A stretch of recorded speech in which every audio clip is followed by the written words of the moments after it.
Today, we're making a gentle home remedy using onion and apple to help keep your scalp fresh and your hair feeling nourished. Start by peeling a small onion and cutting it into pieces.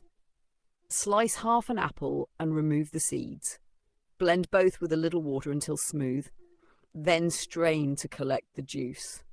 Apply this liquid to your scalp by gently massaging it in. Leave it on for a short while and rinse with mild shampoo. People use this mixture because onion can add a fresh feeling to the scalp and apple can help keep the hair soft and refreshed. It doesn't promise instant results or miracle regrowth, but it can be part of a simple routine that keeps your scalp clean and cared for. Try it when you want a natural, home-friendly way to pamper your hair and let me know how it feels for you.